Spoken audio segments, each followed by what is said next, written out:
Pour l'installation d'un trépied, c'est quand même assez simple. Ce qu'on fait, on s'assure tout d'abord d'avoir un trépied les vis sont desserrées. Lorsqu'on commence, première chose, on le dépose toujours sur les pattes, on desserre les vis et puis on apporte notre trépied à la hauteur de notre menton si on utilise un niveau. Donc un niveau pour effectuer notre travail. Si on utilise une station totale, peut-être à la hauteur des épaules un peu plus bas. Et puis, si on utilise un GPS, de toute façon, on n'a pas besoin de s'installer sur l'instrument, on peut le mettre à peu près à n'importe quelle hauteur. Donc moi, je vais le mettre à la hauteur de mon menton pour avoir une bonne espace entre mes pattes. Comme ça, si c'est venteux, lorsque tu vends, je vais avoir la possibilité d'avoir un meilleur support, soutien, étant donné que j'ai des pattes qui vont être installées sur le béton bitumineux.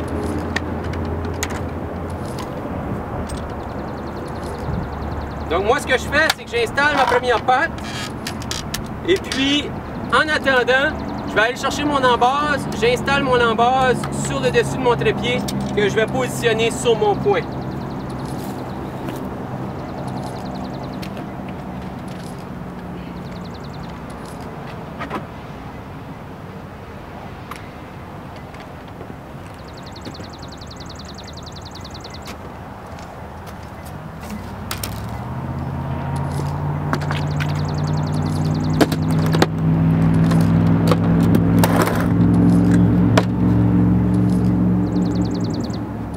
Donc j'installe mon embase.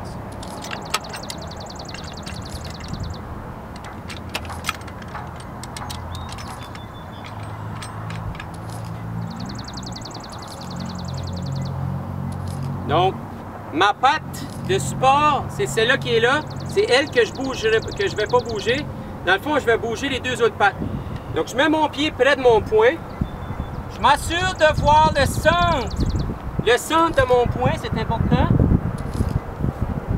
En voyant le centre de mon point, je peux utiliser la mire optique qu'il y a ici.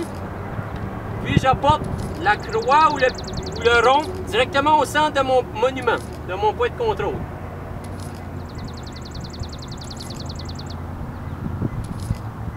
Le truc avec les trépieds, c'est de pratiquement jamais jouer avec les vis de l'embase.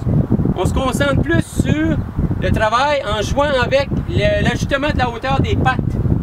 Ça nous facilite la vie lorsqu'on veut positionner notre point directement sur le monument. Donc il ne faut pas oublier non plus qu'on peut ajuster, dans le fond on a un zoom là-dessus, donc on peut l'ajuster. Si vous voyez l'image floue, assurez-vous d'ajuster votre X ou votre petit rond. Vous allez voir ce que vous allez voir dans l'optique pour le mettre le plus précisément sur le point possible. Donc présentement, ma bulle ici, elle n'est pas au niveau. Puis je suis très près de mon point. Donc première étape, je vais apporter mon embase sur mon point. Je suis à comme 3 mm. J'étais à 3 mm. Mon embase est encore entièrement sur mon trépied. Elle ne dépasse pas. Elle ne devrait pas dépasser de toute façon. Puis la direction de la bulle.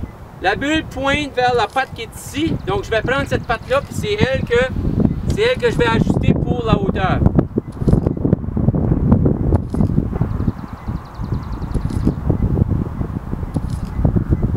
Donc je serre ma vis. Maintenant ma bulle est rendue parallèle à la patte qui est en avant ici. Donc j'utilise encore cette patte-là pour l'ajustement en hauteur.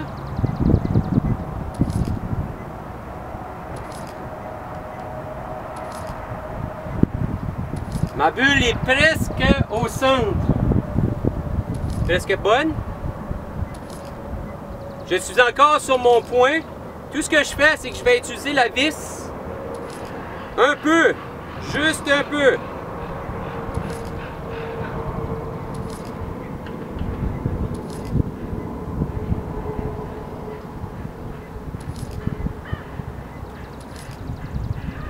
Et puis je suis directement sur mon point. Lorsque je suis sur mon point, ce que je dois faire, c'est de procéder à l'installation de mon outil. Dans mon cas, ici, aujourd'hui, j'utilise un GPS. Donc, mon trépied est solide, ancré solidement. Il ne faut pas oublier que lorsqu'il fait très chaud ou très froid, on a des conditions qu'on doit respecter. Dans le cas de chaleur extrême, aujourd'hui, c'est quand même pas si mal. On doit mettre un contreplaqué en dessous de la patte, ici, pour éviter que la patte s'enfonce dans le béton bitumineux. C'est une règle de base. L'hiver, c'est la même chose. Lorsqu'il y a du gros soleil, on veut mettre de la neige sur les pattes. Dans le fond, les pattes sont en métal. Lorsque le soleil frappe le métal veut s'enfoncer dans la glace. Donc, on ajoute de la neige. C'est un petit truc qui vient avec l'expérience. Donc, on procède à l'installation de la base. La base va sur le trépied, tandis que le rover, qui est l'autre tête, va aller sur la pôle. Donc, de la façon dont ça fonctionne, les GPS, il y a des batteries. Normalement, on installe 2 batteries, une de chaque côté, comme ça. Puis, on va mettre l'antenne. L'antenne, c'est à faire attention. C'est très fragile, donc on l'installe en la tournant. Lorsque ça c'est fait, on va se préparer et puis on va pouvoir ouvrir notre base.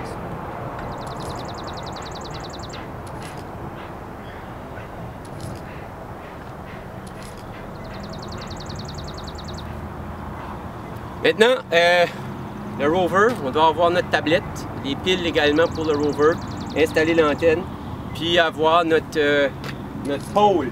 Donc, notre rod pour le GPS. Cette rod-là, dans le fond, a un clip, une attache pour la tablette. On a une petite nivelle à bulle. Puis également, il y a des ajustements pour les hauteurs. On ne peut pas se fier sur les hauteurs-là, donc je vais vous montrer comment mesurer la hauteur de votre rover à partir de la base, en tout cas vous allez voir, de la base caoutchoutée du rover. Je vous explique.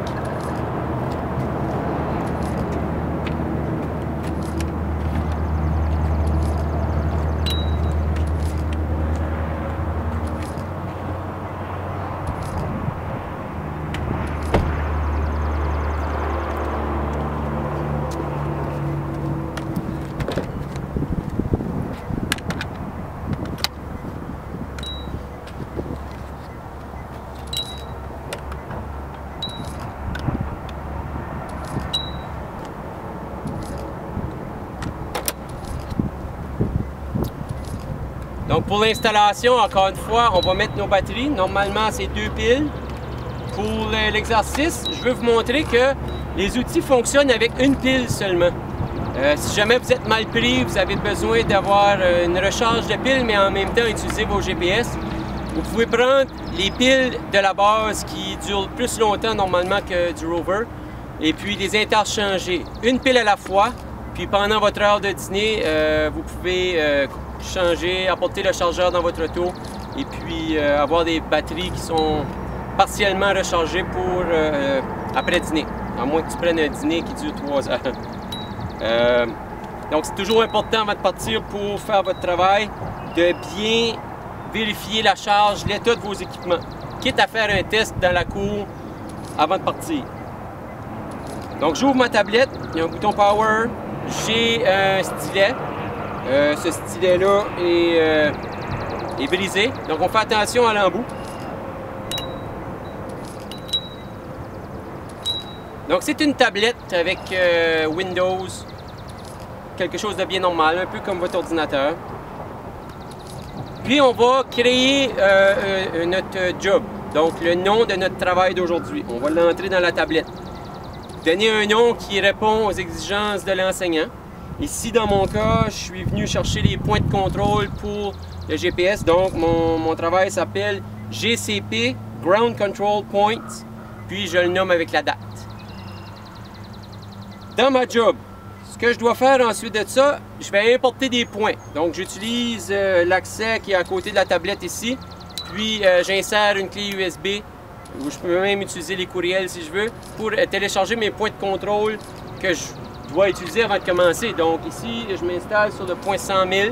C'est mon point de base. Je vais aller faire une vérification sur un deuxième point. Et à partir de là, lorsque la précision de mon GPS a été validée, tant sur la hauteur qu'en nord-est, je vais continuer, je vais poursuivre, puis je vais aller chercher les coordonnées en faisant mon relevé topographique. Donc dans ma tablette, je vais dans Équipement, Puis je m'assure d'avoir une connexion qui est acceptable. Dans ce cas ici, ni un ni l'autre de mes équipements n'était ouvert, donc c'est de prendre le temps d'ouvrir les équipements.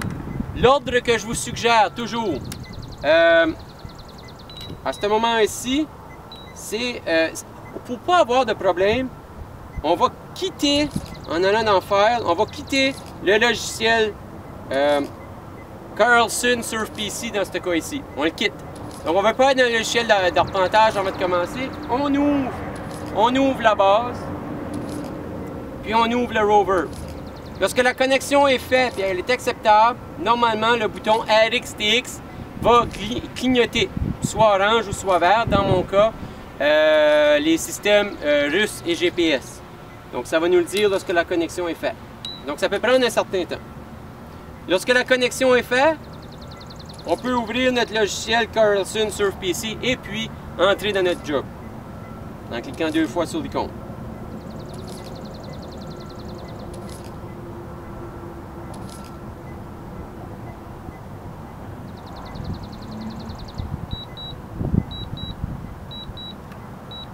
Donc le drone m'avertit de quelque chose présentement.